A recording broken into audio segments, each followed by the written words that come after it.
There are few exercises more legendary and hallowed in the gym than the back squat, but that does not mean that you need to back squat, and there's a very good chance that you're gonna get more leg gains and have better quality workouts if you don't back squat, and there are a couple reasons for that.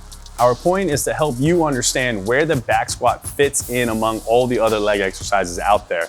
Yes, it does help build great leg strength, but is it the best option for you to build overall strength? Exactly, because there is a very, very good chance that for all your leg goals, whether you're trying to get more athletic, whether you're trying to get stronger, whether you just want to burn some calories and just want to move a little bit, that there are a bunch of exercises aside from the back squat that will be safer than the back squat and still get you to all your goals.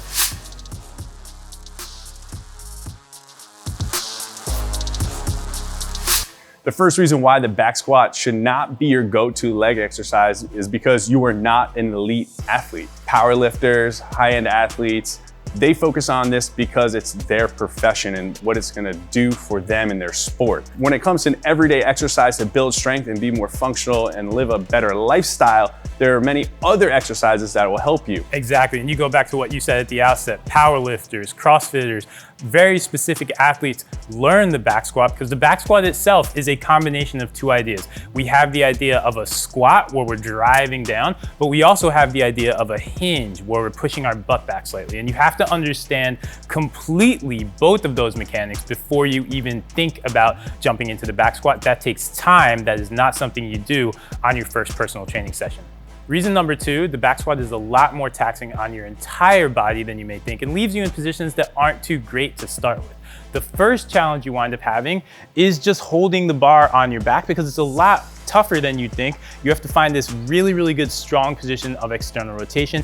And if I can't get my elbow in line with my torso, there's a very, very good chance I'm not gonna be able to do that with 225, 315, however many pounds you want to squat. I'm not gonna be able to find that position without really putting my shoulders in pain. That's just not worth it. It's also tough on the lower back. Because the load is sitting on our shoulders, it opens a window for us to shift as we go down into the squat. And when that happens, we start to overload that lower back and it's not really needed. Exactly, and to some extent, yes, every squat is going to challenge your lower back, but no squat does that quite as much as the back squat, which again is why it's really reserved for those who have mastery over the form and really understand the difference between the hinge and the squat.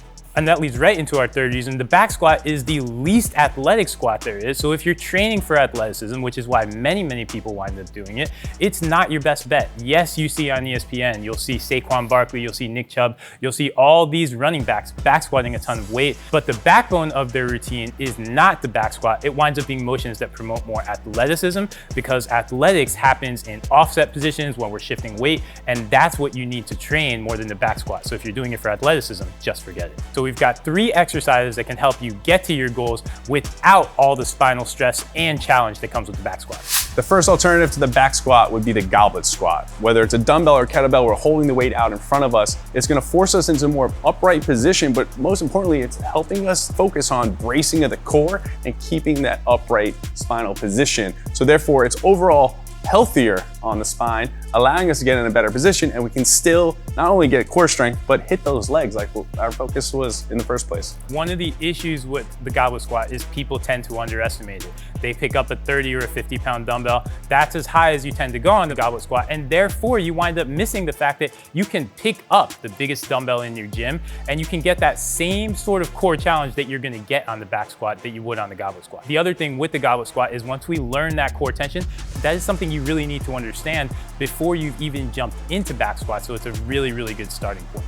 For the person who really, really wants to load up, if that's why you want to do back squats, because you want to go as heavy as possible, we're going to get you out of the challenging shoulder position that comes with the back squat, and we want to get you into something called the safety bar squat. Now with the safety bar, we've got a lot more freedom to move our shoulders and keep them comfortable while still creating a ton of core tension, and because of the safety bar position, you're going to be able to load that up. You can get up to 3-4 plates on that depending on your safety bar and really push yourself without winding up in a bad shoulder position.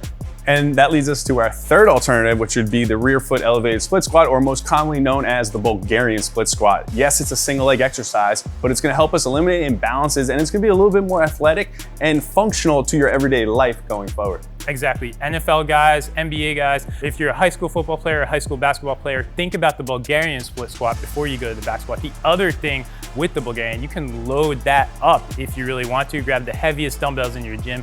And again, you're staying athletic while still lifting that heavy weight, which is what you wanted in the back squat in the first place.